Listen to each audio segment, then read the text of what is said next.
Today is focused on all things pedalboard like, right? So what we're going to do is I'm going to go over different types of pedals, what I would recommend if I was, out there and I wanted to build a pedal board to be in, say, a cover band, or you got a cool, original band gig, and something to think about, just about getting different kinds of sounds, different options you could have, different kinds of distortion pedals and effects pedals and, wahs and compressors and all that kind of stuff. And then in the next lesson, I'm actually going to build my pedal board, and I'll show you how to, make your own cables and do all that kind of stuff and wire it up for power and all that good stuff. Don't forget the link down below. Sometimes there's videos that are not on YouTube down there. There's also free chord books, scale books, all that kind of stuff. So make sure you check that out. All right, so let's zoom in for a closer look at the pedal board.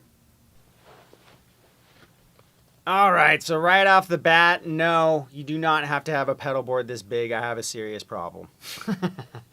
But anyways, the reason I have this many pedals is I try to get a lot of different sounds, right? So one of the things we need to do is figure out what type of things we're going for, right? What type of amp tones we like. I highly recommend getting the best bass tone or best amplifier tone by itself that you can, and then get the pedals and add to it. And what I mean by that is I'm a tube amp guy, so obviously you guys see me with the divided by 13s. For me personally, I've tried everything, and by far those are my favorite amps. But that doesn't mean they're for everybody, right? So you got to figure out, am I a Vox kind of a guy, right? I like maybe, the Wilco-y kind of bands, Beatles, all sorts of people used Vox, but they have EL84s. A little brighter amps, more mid-range emphasis. Or am I, say, I like blues and I like traditionally what might have been Fender-y kind of sounds, with like a tube screamer. So you can get the Stevie Rays and, all these different kinds of players. Or am I a Marshall guy or a Marshall type amp where I like more rock and roll, that nice, cool mid-range punch kind of an amp, right? Do I like closed back amps?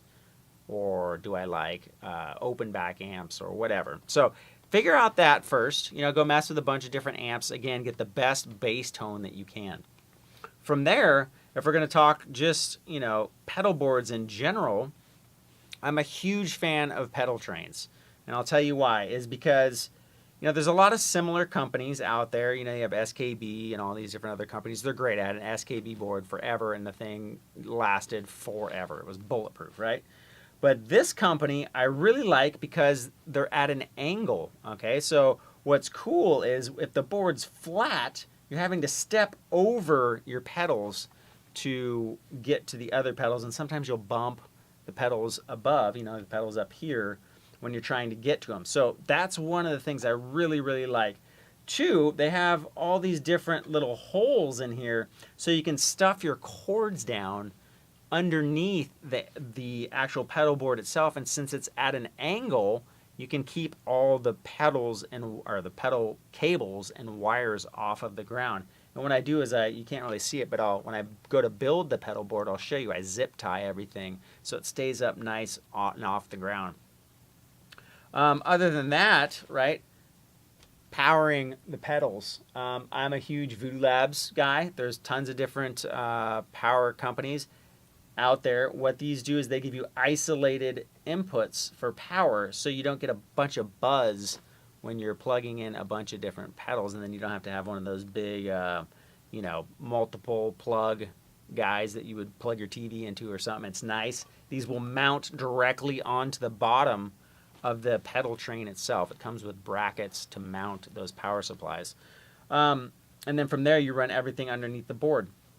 So after that, what we're going to consider is, like I said, what kind of music you're doing and that whole bit. Now, if you're going to do a cover band, you're going to want to get as many different tones as possible, right? And if you want to be in a successful cover band, you're going to want to cover a bunch of different styles of music, stuff people can dance to, from disco to 80s to, 2000s alternative music to current pop stuff or current rock or whatever country.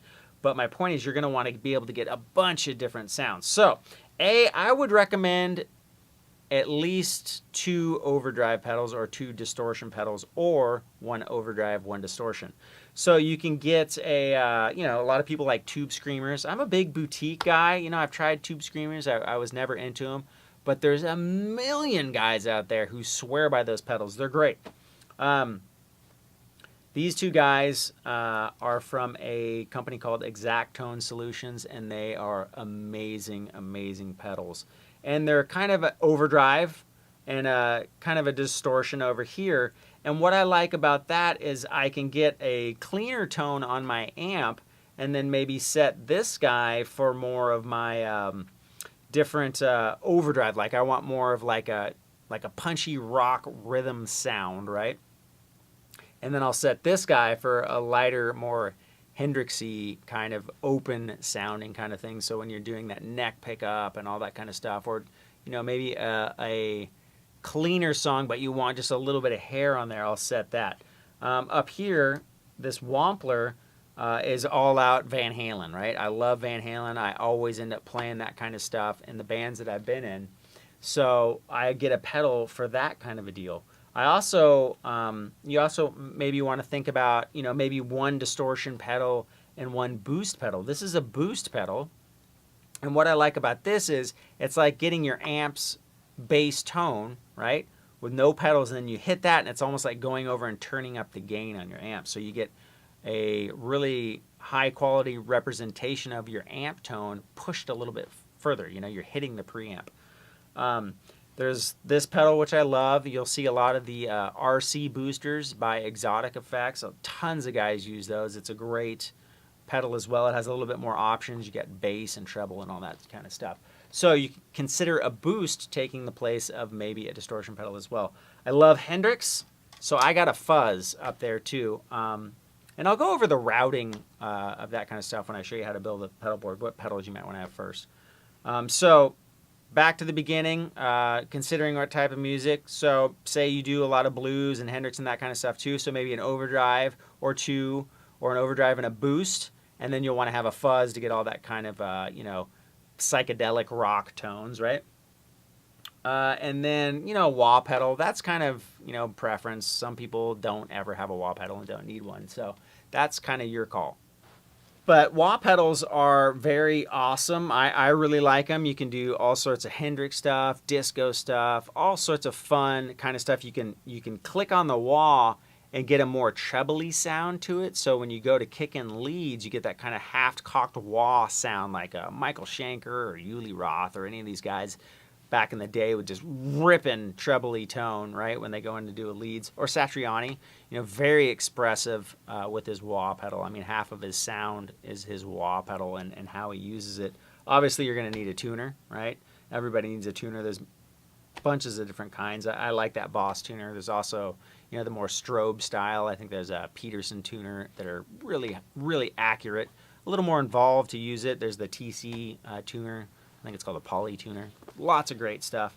But anyway, back to the wah for a second. There's tons of different companies too. Dunlop makes a lot of great wahs. There's the Crybaby. This is a full tone.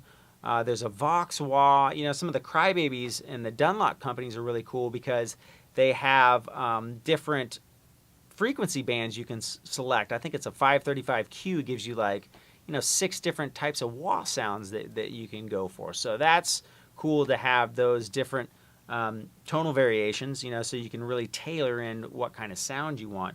There's also a company who, if I ever get another wah, RMC, they, I think, make my favorite wah. They're more on the expensive side, but same thing. They're just amazing sounding wah-wahs, and some of them have, bass and treble and all that kind of controls and different voicings on the inside that you can manipulate, so you can totally custom tailor the kind of wah sound you want.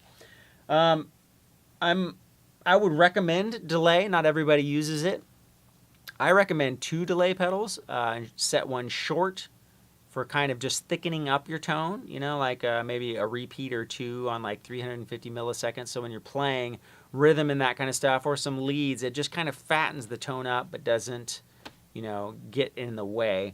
And then maybe another one to get more of a delay sound with a longer like maybe 600 milliseconds, so you get that kind of David Gilmour kind of effect going on. Or a lot of different types of music today gets that kind of ethereal, cool, lots of repeats, real lush sounding delays.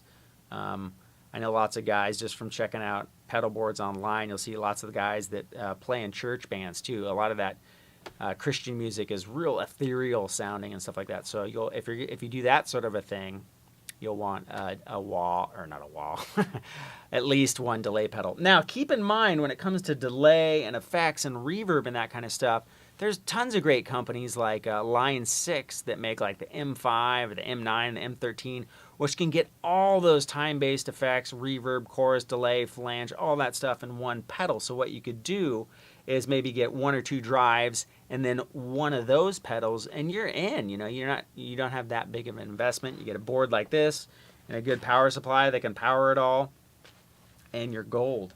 I like just more specific sounds. So I'll get certain delays because they do certain things. They sound a certain way. Now I'll get all my other sounds, choruses, flanges, vibes, all that off of this Strymon Mobius. They're by far my favorite effect company, like delays, reverbs, all that kind of stuff. I'm not a gazillionaire, so I can't afford all their pedals, right? But they're for what you get, they're reasonably priced. Like this pedal is basically like 8 pedals in one, so it's $450. But if you were to buy all those pedals and a good version of all those pedals, you'd be spending way more. So I suggest save up, blah blah blah. This simulates a tape echo, which I'm a huge fan of. I've used a real tape echo, which I love, but they're just really finicky. So this is a pretty good representation, or actually very good for the money representation of what a tape echo is. So that's all the kind of different pedals. This is great for swells. This is a volume pedal, or if you have 2 guitar players in your band. What you can do is crank this down a little bit, and so you'd have a great rhythm sound, and then you come over here and you kick that down all the way, and now suddenly you're louder, right? And you can hear, say you have a solo or whatever. So if you have 2 guitar players, you guys can both get a volume pedal, back them off a little bit, and then when you both go to do leads or whatever, if you have 2 lead guitar players, right, you guys can get yourself boosted in the mix via volume pedal.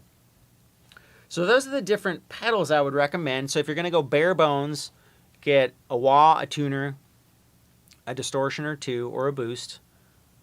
Maybe one sort of effect pedal, like say a chorus or something like that, and then a delay or 2. Now I don't have reverb on my amp, so I got this really cool TC Electronics.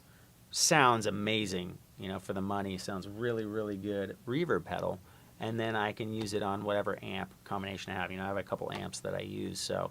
But what's cool is these guys are stereo, so I can go stereo into here, from my Mobius into here, and then out stereo here. So if I wanted to bring both my amps and just get the monstrosity of a tone, right, I could do that. Now, that's not always applicable to gigs. You can't always bring a bunch of gear to gigs, but when you can, it's awesome to do it because it sounds massive in stereo.